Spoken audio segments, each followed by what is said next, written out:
各位观众晚安，我们一起来关心今天的天气。这个礼拜的重点呢，就是我们上个礼拜讲的，就是会有台风哦。我们来看一下这个今年第5号的台风乌沙吉台风哦。那它目前的位置在台湾的东方，将近有2000多公里。那目前来看，它持续的往西北，然后慢慢的偏北，往日本方向接近哦。那目前来说，它还在成长当中，预计会成长为一个中度台风哦。那台湾附近来说的话，基本上受到这个台风的影响，所以其实云量开始减少，但是从南方来的水汽还是蛮多的。我们来看一下这个乌沙吉台风的特性，它是今年第5号台风乌沙吉哦，这个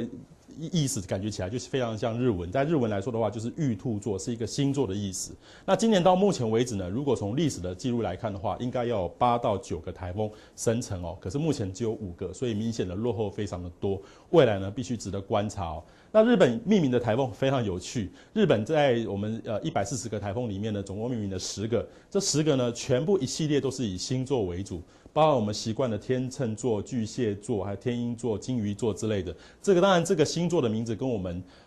常用的12大星座是不大一样的，但是蛮有趣的，是可以给我们一点参考哦。那我们来看一下这个今天下雨的区域，今天还是跟昨天差不多，都是午后雷阵雨。那基本上下雨的范围呢，从山上转移到平地也蛮多的，所以基本上非常零星、非常局部，也有落雷产生。明天的情况还是如此。我们来看一下明天的天气图，基本上明天这个台风呢还是持续的成长当中，可能有机会就有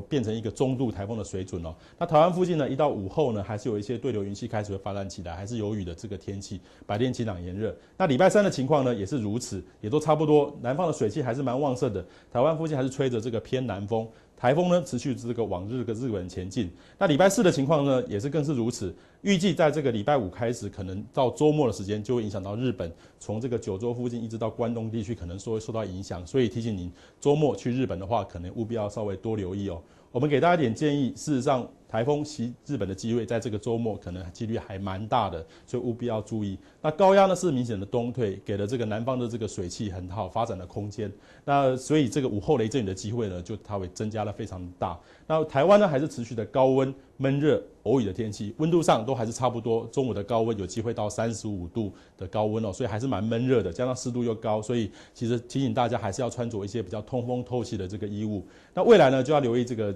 持续的这个低压的发展，非常有机会在未来1到2个礼拜以内还有台风生成。那这段期间呢，东部还是持续干旱，加上台风又还没有来，所以提醒大家务必要节约用水，留意这个旱象。好，我们来看详细的天气数据。